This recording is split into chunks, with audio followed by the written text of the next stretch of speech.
na sasakyang panghimpapawid na handa nang umalis nang maalala niya ang kanyang inang si Suniti na nasa kahirapan.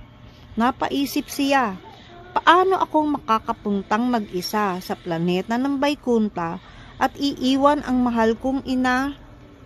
Paliwanag. May malalim na utang na loob si Dhruva Maharaj sa kanyang ina na si Suniti. Si Suniti ang nagbigay sa kanya ng paunang gabay na naging daan upang siya ay personal na isama ng mga kasama ni Panginoong Vishnu patungo sa planeta ng Vaikunta. Nang maalala niya ito, nais niyang isama ang kanyang ina.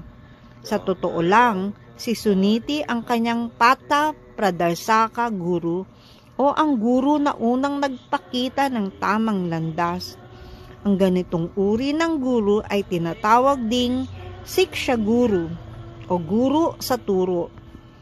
Pagkamat si Narada Muni ang kanyang Diksha Guru o ang gurong nagbibigay ng formal na pagsasanay sa espiritual na buhay, si Suniti, ang kanyang ina, ang una niyang guro na nagturo sa kanya kung paano makapuntan ang biyaya ng kataas-taasang persona ng Diyos. Tungkulin ng Siksha Guru o Diksha Guru na ituro ang tamang landas sa disipulo at nasa disipulo kung paano niya ito isasabuhay. Ayon sa mga kautusan ng kasulatan o sastra, walang pagkakaiba ang Siksha Guru at Diksha Guru at madalas ay ang Siksha Guru rin ang nagiging Diksha Guru kalaunan. Subalit si Suniti bilang isang babae at lalo pat ina ni Dhruva ay hindi maaring maging kanyang Diksha Guru. Gayunpaman, hindi nabawasan ang pasasalamat ni Dhruva sa kanya. Walang usapan tungkol sa pagsama kay Narada Muni sa Vaikunta Loka. Pero si Dhruva ay naantig ang puso sa kanyang ina. Anumang plano ng kataas-taasang persona ng Diyos ay agad na natutupad. Gayon din, ang isang debotong lubos na umaasa sa Panginoon ay maaring matupad ang kanyang mga hangarin sa pamamagitan ng kanyang biyaya.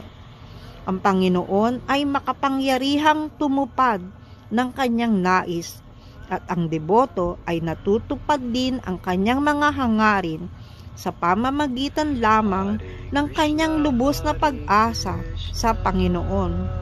Kaya nang maisip ni Dhruva ang kanyang mahal na ina, agad siyang sinabihan ng mga kasama ni Vishnu na si Suniti ay patungo rin sa Vaikunta Loka sakay ng isa pang sasakyang panghimpapawid.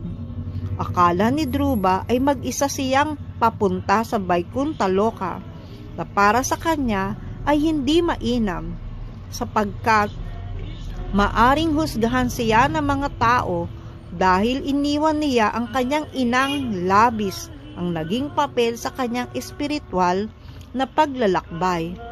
Ngunit naisip rin niya na hindi siya ang kataas-taasan.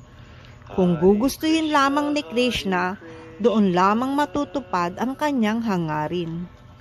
Agad na naunawaan ni Krishna ang nasa isip ni Dhruva at ipinaalam sa kanya na ang kanyang ina ay sasama rin.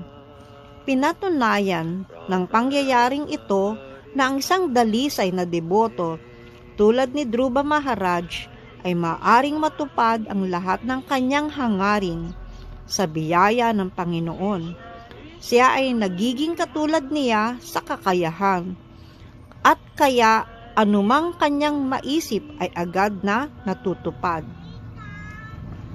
Ang pangyayaring ito ay nagpapatunay na ang isang Siksha o Diksha Guru na may alagad na masigasig sa pagsasagawa ng devosyonal na paglilingkod tulad ni Dhruva Maharaj ay maaring magdala ng alagad patungo sa espiritual na kalagayan kahit pa hindi ganoon kataas ang antas ng guru.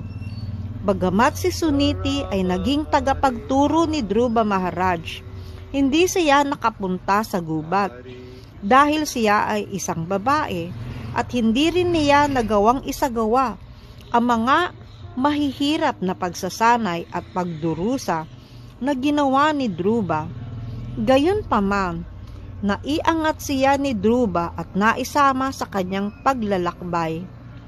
Ganoon din ang nangyari kay Prahlad Maharaj, na nailigtas ang kanyang amang si Hiranyakashipu, na isang ganap na walang pananampalataya.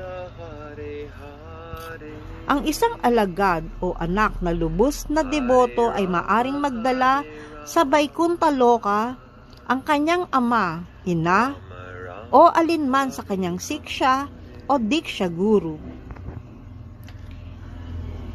Si Srila Bhaktisiddhanta Sarasvati Thakur ay may kasabihang, kung ako man ay makapagdala ng kahit isang kaluluwa pabalik sa tahanan, pabalik sa Diyos, ituturing ko na matagumpay ang aking misyon sa pagpapalaganap ng kamalayan kay Krishna.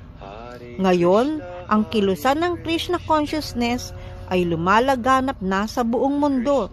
At minsan, iniisip ko, kahit na ako'y may mga kahinaan sa maraming aspeto, kung isa man lang sa aking mga alagad ay maging kasing lakas ni Dhruva Maharaj, maari niya rin akong madala kasama niya sa Vaikuntha Loka. Haribol.